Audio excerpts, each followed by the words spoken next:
สบายดีสบายดีเฮ้ยจะไปจับใส่ปากได้เด้อเนาะยังอยู่บ่อันน่ะแนวเกลือป่านะยังอยู่พี่นะปุ้ยนี่มันป่ามันยังอยู่บ่น้องอันนี้มดเอาทิ้งปล่อยปลาดุกเอาทิ้งเอาปลาลูกมาใส่แหละโดยมันคิดหมดปลาทำไมโอ้ปลาดุกกินเบิดโดยเคยว่าล่ะถึงจะปล่อยก็ปล่อยมันน้อยเนาะมันบ่ใหญ่จักเทื่อปลาดุกกินเบิดบาทนี่ป๊อปู่พี่น้องเบิ่งหั่นเนาะเดี๋ยวจังแบ่งกันพักอันนี้ให้หมู่เด้อเนาะเพิ่นกำลังเอาอุปกรณ์มามื้อนี้พี่น้องเอ้ยเนาะเฮ็ดให้พ่อเจ้าแล้วก็ให้เพิ่นแบ่งพักอันนี้ให้หมู่มันหลายโพดอ๋อโตอีสอนมันเนาะใหญ่บ่เบิ่งอยู่หั่นใช่ตัวนี้ก็อันปล่อยแล้วบ่เลยฮึบโอ้ชูเฮ็ดโอ้พูดพี่น้องเอ้ยโตซ้ำแขนหมอน้อยนี่แหละเนาะเจ้ากินได้บ่น้องงามกินอยู่บ่ยังบ่ทันกินเนาะมันยังเอาไว้ให้มันใหญ่กว่านี้ซะว่าซั่นซะได้บ่เนาะเนาะแล้วกันบาทนี่โอ้ยยันบ่ได้ทำแล้วเนี่ยสิบ่ได้ยู่ซะบ่แต่ว่านี่พุ่นอ๋อโดยให้บอกให้เพิ่นมาโลดเอาพาไปย่อได้โอ้เอามาใช้ได้ใครใช้ฮะมันสิขึ้นได้บ่เนาะได้รถเรามันใหญ่เนาะว่าอยากให้ไปถอกอยู่พุ่นมันไกลโพด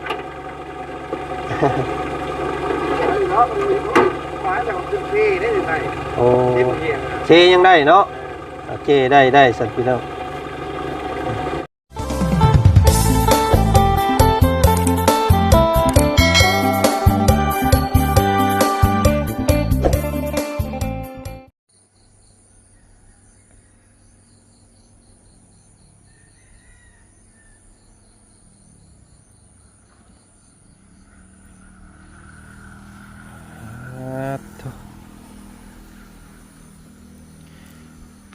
เนาะมาเบิ่งตอนช่วงเศร้าบาทในพี่น้องเลย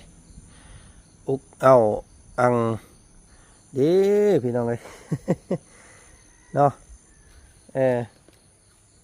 สิออกกันจังใดนะบาทนี้มารุ่นเบิ่งช่วงเศร้านี่พี่น้องเลยเถอะทางเฮือนเศร้าของทีมงานเฮาเนาะหลายคนอยู่เพิ่นว่าตอนนั้นคือเห็นรถ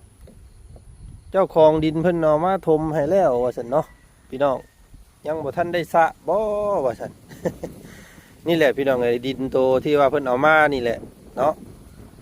เพิ่นมากองไว้นี่ซื่อๆเพิ่นยังบ่ได้สะที่นี่มันก็เลยฝนตกแต่มันย่อยลงไปแถวหิมนี่ไปซั่นๆนี่เนาะมันก็เลยเฮ็ดให้เป็นรถตมเนาะแต่ดินเดิมๆมันตะกี้ก็บ่เป็นหยังดอกว่าซั่นซะเนาะมาเบิ่งพี่น้องมาเบิ่งทางเข้าโจ้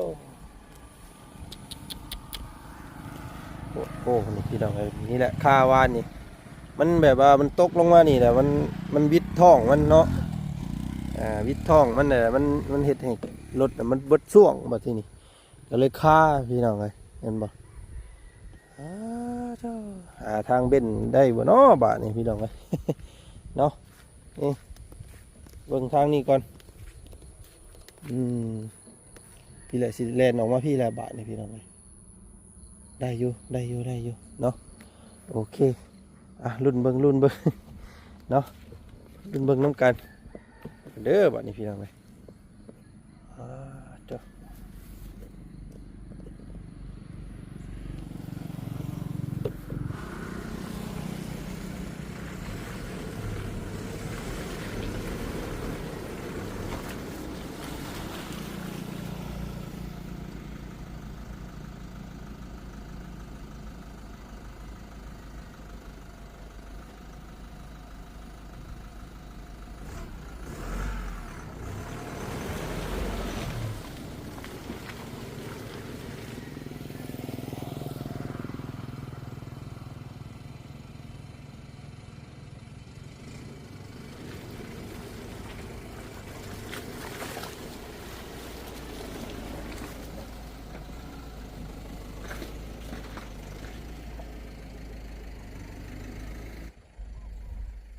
ก่อนอื่นเนาะพี่น้องเนาะ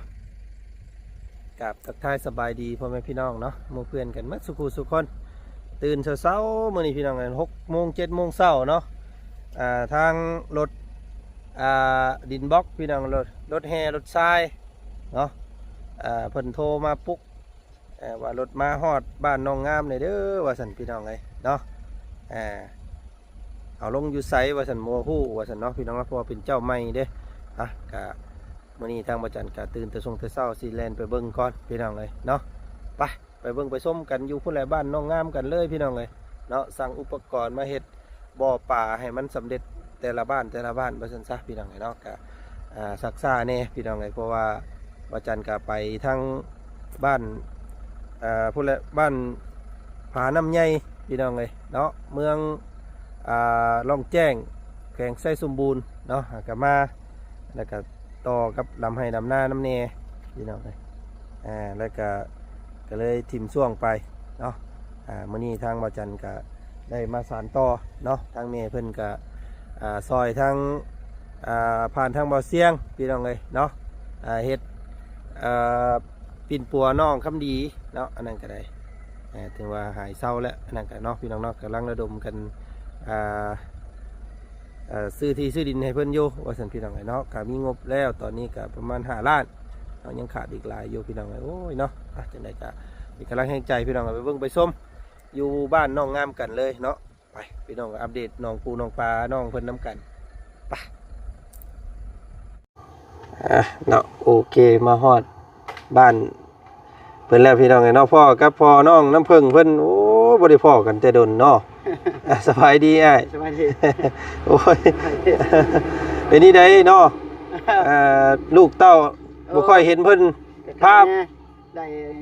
ก็ไข่ย้อนเบาจันเบาเชียงนี่นะก็ไปหอเจ้าเทิงนี่แหละก็เดี๋ยวนี้ก็ยังแต่ไปย่างแบบย่างปกติยังบ่ได้แต่ว่าย่างไปเองได้แล้ว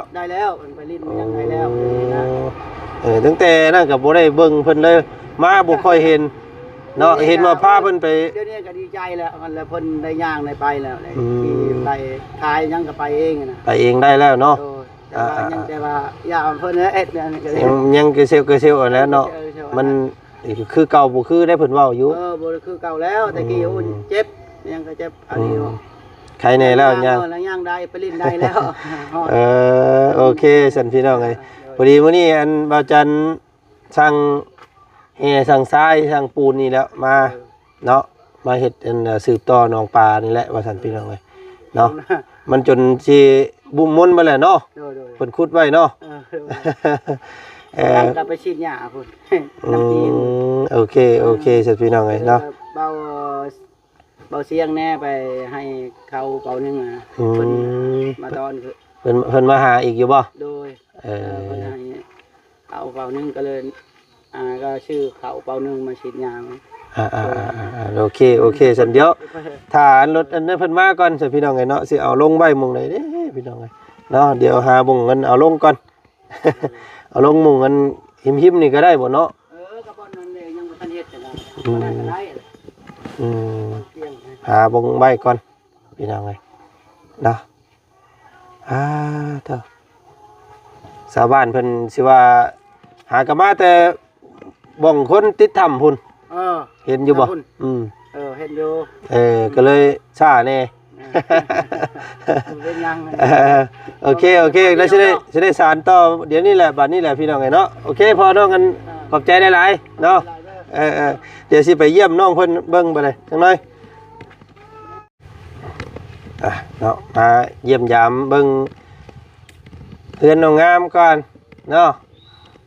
ใส่เลยพี่น้องเลยเนาะพักหญ้าหาหุ่นมืดคืออยู่บาทนี่พี่น้องเลยยังอันนี้มันเป็นป่าไปเลยนี่เนาะ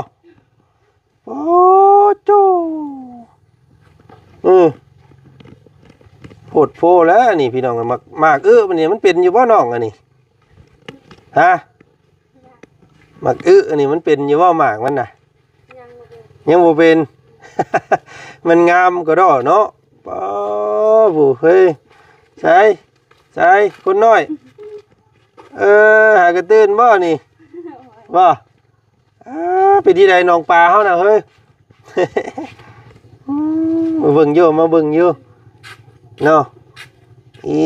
สบายดีป้าลุงอยู่ห่า สบายดี สบายดีเฮ้ยจะไปจับใส่ปากได้หั่นเด้อเนาะยังอยู่บ่อันน่ะแนวเกลือป่าน่ะ ยังไงหนึ่ง ยังอยู่พี่น้องปุ้ยนี่มันปลามันยังอยู่บ่น้องอันนี้ มดอาทิ้งปลาทิ้งปล่อยปลาดุก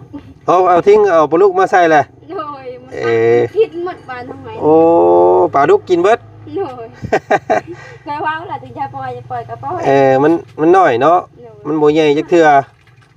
ปลาลูกกินเบิดบาทนี่ป๊อปู่พี่น้องเบิ่งหั่นเนาะเดี๋ยวจังแบ่งกันพักอันนี้ให้หมู่เด้อเนาะเพิ่นกำลังเอาอุปกรณ์มามื้อนี้พี่น้องเอ้ยเนาะเฮ็ดให้พ่อเจ้าแล้วก็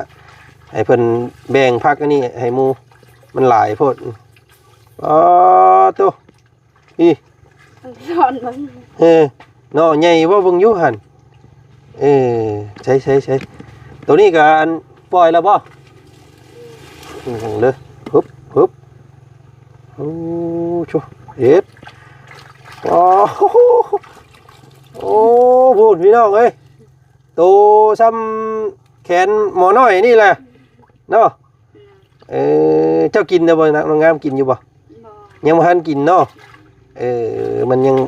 เอาไว้ให้มันใหญ่กว่านี้ซะว่าซั่นซะ มันใหญ่ก่อน เบิ่งตัวนี้ ใหญ่คือปลาตลาด ปลาน้ำตลาดนี่เนาะโอ้นี่พี่น้องเอ้ยเราใหญ่มาตัวนี้เราใหญ่มาหนองตัวนี้อีกเพราะว่ามันกีดกันโพดเนาะมันหลายโพดเนาะทองกันเนาะน้องทิ้งเพิ่นใหญ่มาพี่เบิดว่าซั่นใหญ่แบ่งกันเนาะแบ่งตัวนี้หนองใหญ่กว่าได้เนาะ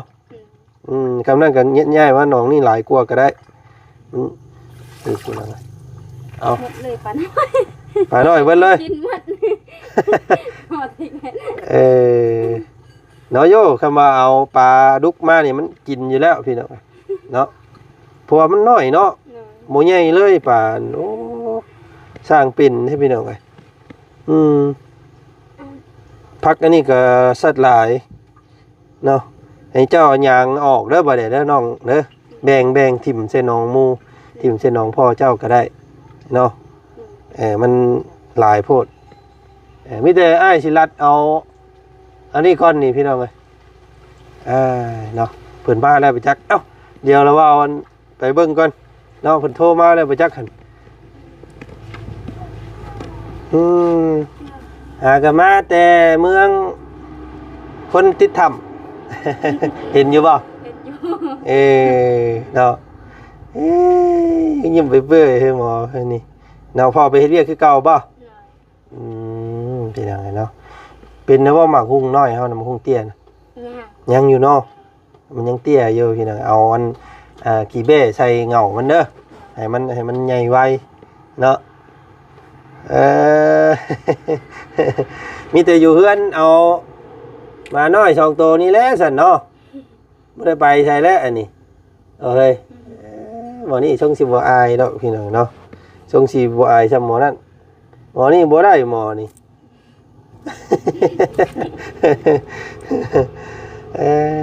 เนาะพี่ดังไง ประมาณได้3มื้อแหละหมดแล้ว นี่ยังเกาะอาหารนี้อันเมย์เพิ่นว่าให้กล้วยมีกล้วยสุกกล้วยหยังก็ตัวทิ่มให้มันก็ได้มันใหญ่ได้เพิ่นว่าเนาะเอาปวกเอาอันนั้นนำก็ได้เพราะว่าตอนนั้นมันน้อยมันสิได้ประหยัดค่าอาหารอันนี้เจ้าเนาะเอาหัวปวกนี่เอาแนวห้ำแนวอย่างที่ก็ได้เพราะว่ามันใหญ่แล้วเนาะเอาหมากไม้หมากกล้วยสุกอีหยังมาทิ่มให้มันก็ได้เด้อน้องเด้อเนาะประหยัดอันนี้นำเนาะพี่น้องไง พอได้อยู่บ่เงินแต่ละเดือนได้บ่ ประมาณ2 ล้านนั่นแหละนี่ ฝนตกแน่ค่ะ พักเรื่อยก็บ่ได้หลายเนาะเอาไปคู่มือก็ได้เงินเนาะฝนตกเรื่อยซ้ำพี่น้องไงเนาะระวังเด้อ6ซ้ำเฮือนบาทนี่เนาะหมากกันไม่มีแต่แนวกินเบิดนั่นแหละพี่น้องไงบ่แม่นแนวพักในหญ้าดอกเนาะมีแต่แนวปลูกแนวพังโบราณวัดเอาแต่ว่าเฮือนเราเกลี้ยงๆเลยพี่น้องสะอาดเนาะ เออ พอก็อันให้เพิ่นตั้งใจเฮ็ดเวียกกันแหล้วพี่น้องไงเนาะอืม เอาไปเบิ่งกันรถเพิ่นก่อนซั่นเดี๋ยวเพิ่นมาส่งหินนี่อันน่ะอันระเบ้าบ่มีหยังอันมาเอาอันมีมาเอามีน้องงาม แล้วพี่อายพี่อายพี่อาย โอ้ยผู้สาวนี่เนาะขี้อายแท้อายเอาปันกันน้องงาม3เพื่อนพ่อเจ้าแล้วก็เพื่อน ไปมากลัวไหม เอามา ก็เพื่อนอันไอ้หัวงอกนี้ เพื่อนมาลันมาปุ๋ยไปในยาตายเจอได้ ปันกันเด้อเอาอันผู้สาวบ่ได้ไปเฮ็ดเวียกน้ำเมย์บ่ซะบ่น้องอยู่เฮือนบ่ซื้อได้ใดก่อนแล้วนะ สัน ฮะ พี่สัน สิสั้นน้องสั้น จอยยกหลังงานที่หลับ น้องสั้นบ่ได้ไปเฮ็ดเวียกน้ำพ่อบ่ อ้าว น้องมาเอามีมาคือไปต้มกินเด้อ คนละ10 อัน ถ่ารถนั่นเพิ่นมาอยู่พี่นะปั่นกัน อ้าวค่ะไอ้เนี้ยไหนสิหลังเนี่ยเอามาอันไหนมากลัวเหรอเด็ดเอาแน่ให้ได้ ถ่ารถเพิ่นมาก่อนสักหน่อยพี่น้องเอ้ย เอาไอ้เนี่ยกินน้ำที่หลังไป นะพี่เดี๋ยวพาลุงเพิ่นมาเบิ่งที่ดินของอันทีมงานก่อนพี่น้องเอ้ยเนาะอันนี้เป็นที่ดินของอันหม่องที่จะเฮ็ดเฮือนให้เพิ่นพี่น้องเนาะหกเลยยามนี้มันง่าตองมันงามเลยพี่น้องเอ้ยเนาะอึ๊บโชพี่น้องอันนี้ดินที่แม่เพิ่นมอบหมายให้ทางบ่จันมาปลูกแปลงเนาะก็จุดนี้แหละพี่น้องไอ้แม่เพิ่นว่าอยากให้บ่จันเอารถจกมาเสาะให้มันมาฮอดคุ้งดินแดนด้วยนะว่าซั่นซะเนาะมันสิเสียดินไปซื่อๆว่าซั่นพี่น้องแม่เพิ่นว่าพี่ได้จกให้มันเบิดว่าซั่นเนาะก็หารถหาล่างก่อนพี่น้องก็บ่มีดินถลอกดินทลายเด้อพี่น้องเนาะอยู่ครบคือเก่าเด้โทรมาเลย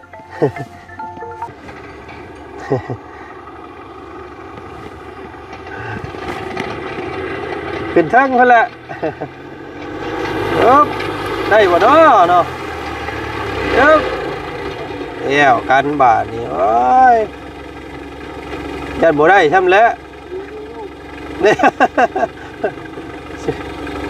สิบ่ได้ยู่ซะบ่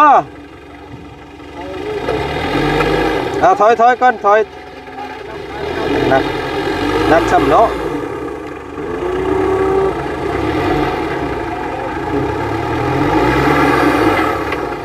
โอ้บ่ได้แล้ว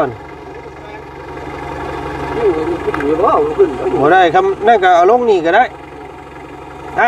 นั่นก็ลงไว้นี่ก็ได้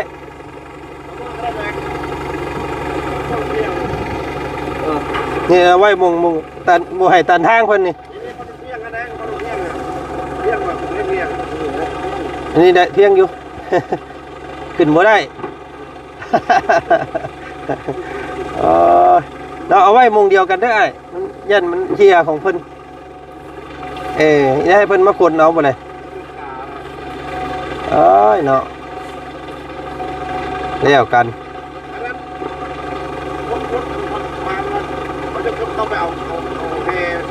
เด้อยังอันเพิ่นมาแล้วแหละเด้อเขาไปเอาลีละอะไรมาไปเยอะอะไรว้าตัว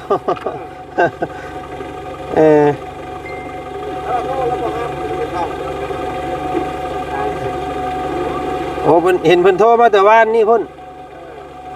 แล้วเข้าเป็นเข้า อ๋อโดยให้บอกให้เพิ่นมาโลด เอาพาไปย่องได้ โอ้ เอามาใช้ได้ใครใช้ฮะ มันจะขึ้นได้บ่เนาะ ใช้ รถเรามันใหญ่เนาะว่าอยากให้ไปถอกอยู่พุ่น มันไกลโพด เนาะหมายแต่ว่าขึ้นที่ได้หรือไม่ โอ้ เต็มเที่ยง เชยังได้เนาะโอเคได้สัตว์พี่น้องนี่เมนได้สละเฮือเอาลงไว้นี่พี่น้องให้มัน เนาะไปบ่ฮอดจอดบ่ถึงมาแล้วพี่น้องเอ้ยอันดินบล็อก200ก้อน300ก้อนเนาะคือสิพออยู่อันสำหรับเฮ็ดน้องปูน้องปลาฮะเฮ็ดบ่อปลาบ่อเลี้ยงปลาดุก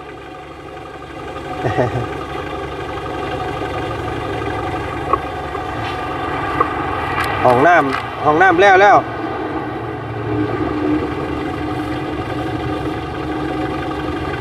ตีใส่บ่อละ50ก้อนนี่พี่น้องเนาะประมาณว่าเอามาบ่พอก็คือ10บ่หลาย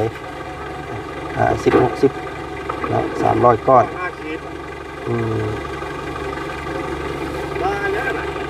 อันเลี้ยงปลาดุกเลี้ยงปลาดุกในบ่อนะ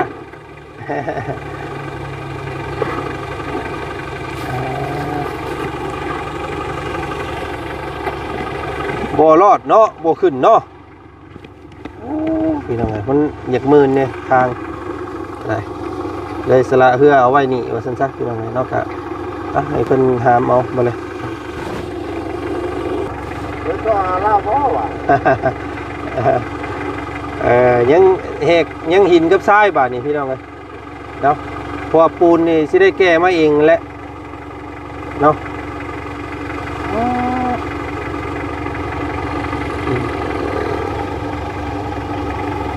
คำเพิ่นโทรหาอ้ายกะบอกบอลนี่เด้อให้เพิ่นเล่นมานี่แหละ ว้าผลมาเลยพี่น้องวะ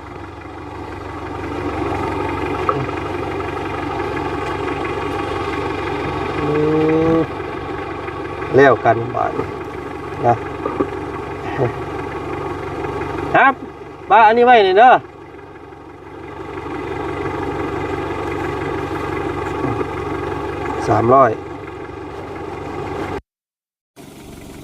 ก็สิพออยู่ดอกพี่น้องเนาะ300ก้อนหลายได้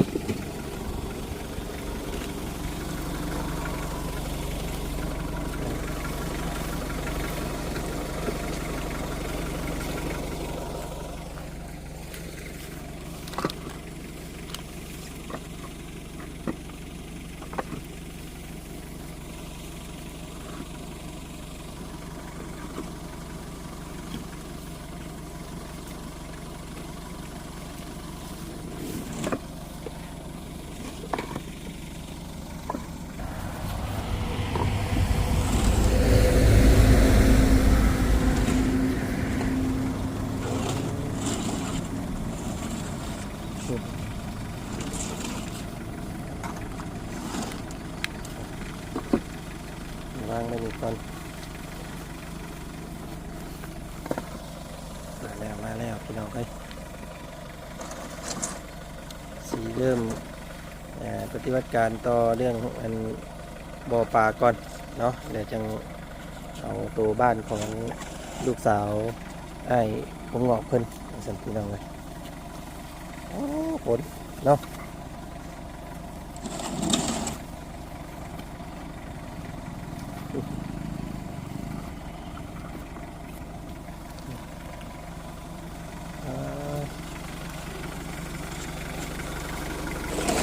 บนทางขึ้นอันนี้ก่อนสิได้อยู่บ่เนาะก้อนละ6,500พี่น้อง300ก้อนกับล้าน950,000เนาะอ๋อมีจากหมื่นๆแน่เด้อนี่พี่น้องน่าสิเป็นตาได้อยู่บ่เนาะเนาะโอ้ยขึ้นมาบ่ฮอด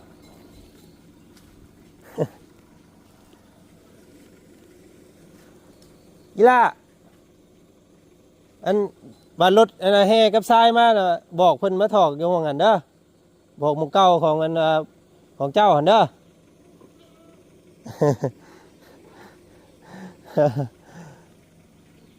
อันนี้เห็นเอื้อยเจ้าแล้วเมื่อกี้นี่เห็นรถแห่ทรายมาบอกเพิ่นนี่เด้อมาถอกบงอันบงเก่าของอ้ายหัวงอกขึ้นน่ะเนาะยันอ้ายมันเพิ่นมาซ่าดิอ้ายไปทางอื่นต่อก่อน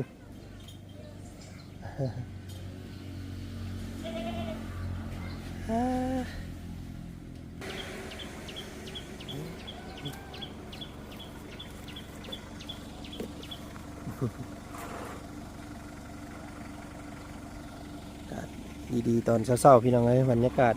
เนาะ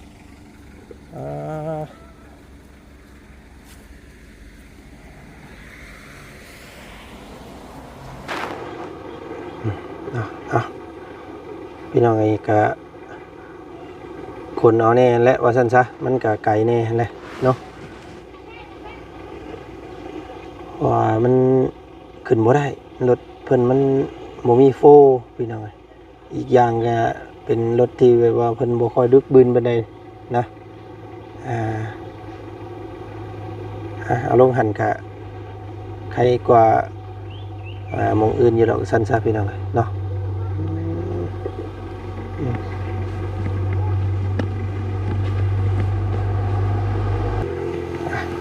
ก็โอเคพี่น้องเนาะสำหรับคลิปนี้ก็ทางบ่จันมา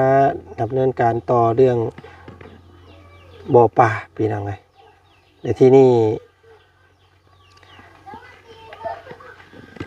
รอแต่สร้างนั่นแหละบาทนี่พี่น้องเนาะสร้างว่าอยากได้7 ล้าน5ได้พี่น้องเนาะ1บ่อ2บ่อ3 4 5บ่อเนาะเพิ่นจะได้7 ล้าน5ก็ถือบ่อละ1 ล้าน5แสนเนาะตามเบิ่งนี่ก็จักสิว่าแพงจักสิว่าถูกแล้วพี่น้องเนาะบ่อละ1 ล้าน5 2บ่อ3 ล้าน4บ่อ6 ล้าน5บ่อ7 ล้าน5เนาะถูกบ่อละ1 ล้าน5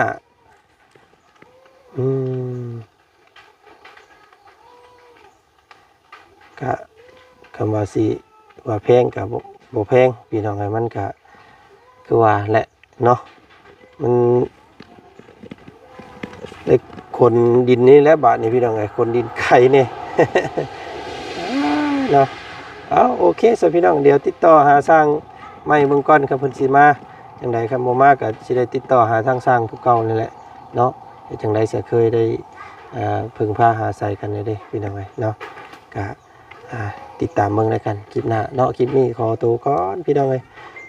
ขอบใจหลายๆทางเมวันสุธิเพชรเด้อพี่น้องเนาะเหมาะหมายให้เฮ็ดบ่อปูบ่อปลาในครั้งนี้ว่าซั่นซะก็ติดตามเนาะพี่น้องเนาะ